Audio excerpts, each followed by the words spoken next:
What's up, Sparkman family? It's your boy Sparkman, and yes, I'm hitting you with 2 market watches in one day, and this one is going to be awesome because we're talking about game puppets, and we're talking about a lot of the other stuff that's getting support in the new Infinite Forbidden set. With that being, again, game puppets to start us off, and I'm gonna be honest with you guys, if you're looking to make this deck, I think you can probably make it for a very budget price. I mean, look at the prices here. Very amazing on all fronts of the prices here. Now, yes, a lot of these prices you see here are reflecting maybe damage cards, like this one right here. You'll see damage right for $5. But if you're just trying to make a budget deck and you don't care how it looks, for $5 for this one, you can't go wrong. If you're trying to get near mint, obviously it's going to cost you a little bit more, right? 20 plus. But with that being said, if you're a budget player just looking to make the deck because we got new gimmick support in the newest set, you got pretty much reigns free of good cards for a very cheap price. So you can't complain there. Then we got Madolche. I mean, Madolche, again, yes, it's a little bit high up there in price, but not too high where you can't afford it. So I think, again, budget players are going to see this and attach themselves onto it. Plus, Madolche was a very popular deck back in the day. People loved it. You know, I remember a whole meta where I just saw Madolche everywhere. So, you know, it's a very awesome deck, a very cute deck for a lot of people out there that actually like to, you know, play Madolches. And yeah, I mean, listen, again, Yu-Gi-Oh is becoming a game where there's a lot of reprints, and we're seeing a lot of prices dip really far down in the market. But also, it's a great way for a lot of new players to join the game, but also people that are in the game to switch to different decks and do it so without going bankrupt, right? So it's a great way, again, to just always try different things, and for a good price point, that is. We have Sol and Luna that it's getting a buyout at the Core Century Secret Rare price. This one was at around $2-3 for the Core QCR, and now it's above $8, closer to $10 to be honest with you. And we'll see where this one goes. But again, you can pick up a cheaper copy if you want. But the QCR, again, it's probably the best looking one, obviously. And again, for under $10 for a QCR that's getting a buy, that's seen some popularity, still not a bad price. But again, you could probably get a Platinum Secret, like, again, under $1 for a Platinum Secret that almost kind of looks the same thing, but not the same thing. But you know, it's the gist of what it looks like, the nice little pop rarity to you, right? Ubel Deck. The Ubel Deck seems to be dipping in price. We have Fan of Ubel QCR dipping really hard in price, because what I thought would have been a card that would see a raise in price and continue to increase because of how well it does in the metagame right now, we're actually seeing it go the other direction. So Yu-Gi-Oh is very crazy, very messy, and you know, the market shows that, right? So I honestly, I couldn't tell you why it's going down, but it is.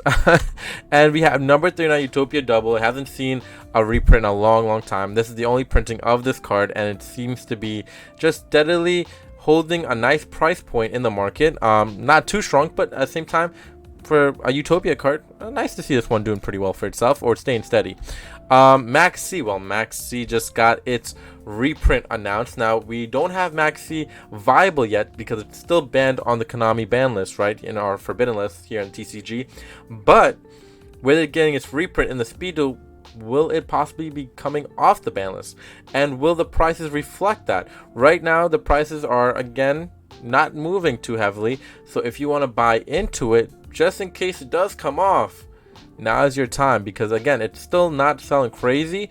And I do see people selling their secret rare copies because, again, you're getting that secret rare copy in the Speed Duel set. Though, yes, Storm of Ragnarok one looks probably better because it's the OG one. People do take a liking to the secret rare rarity that's in the Speed Duel. The only thing that messes it up is that it says Speed Duel right below the artwork that people don't really like. But at the same time, again, it's a way of getting a card, and a very popular card at that. So you're probably gonna see a lot of people selling off their copy, maybe for a cheaper price point right now. So if you're trying to pick one up, again, right, maybe right now is the time to pick it up. Red Lotus King. Red Lotus King is another card where I'm looking forward to picking up eventually, and I did miss out on the initial pickup of this card at $2 and $3 because now it's at $11, and I do need it for my RDA deck. So I missed out on this one for sure, but good to see this one doing well in Terminal Revenge. If you didn't pick up your copy, you're in the same boat as me. You missed out on the cheap price point, but hey, it is doing really well for itself, and we'll see how far this one can go as well. Tempest Dragon. Now, I wanted to talk about Tempest Dragon. You'll see some other cards we're about to talk here in the next couple minutes about. You know, they're very meta, they're doing well in the game, but they're very cheap. Why is that? And it's also because there's a lot of reprints in the game right now. There's also a lot of, I want to play this deck, I want to play this deck, I want to switch to this deck. So a lot of people switching to different decks, but even the meta stuff, the thing that's doing prominently well in the game, they seem to be at a very cheap price point. Tempest Dragon, Snake Eyes. I mean, these prices for a deck that is doing so well, topping everything, for the price point, it's pretty insane. So it's nice to see that people are going to be able to obtain certain cards for this deck and for the game itself, and be able to play it at a very affordable price point. So you really can't complain when you're playing Yu-Gi-Oh right now, because I think for the most part you're looking at decks that are meta worthy under $100. So I mean, really can't go wrong. Really can't go wrong. I mean, Yu-Gi-Oh's never been cheap like this.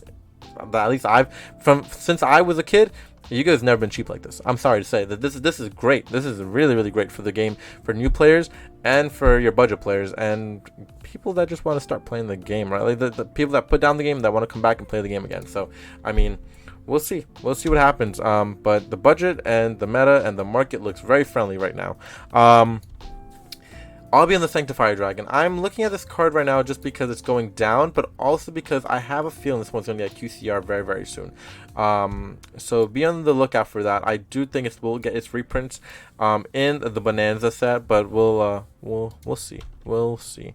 And then last but not least, the Infinite Forbidden booster box. If you haven't seen it already, this box is starting to go up in price, and the cards inside are already going up in price because people are buying them out. They are hyped about their Fiendsmith, and they're definitely hyped about this version of Maxi itself. So we'll see what happens in the future with Infinite Forbidden, but it looks like a great set. It looks like it will do well, and it looks like a set that is going to be very, very much the set of 2024. But from yours truly, Sparkman, I hope you enjoyed today's video. I want to hear your comments down in the comment section down below, and we'll see you next one. Peace out, YouTube. I give my all. Hey, just to save you, I give all of me.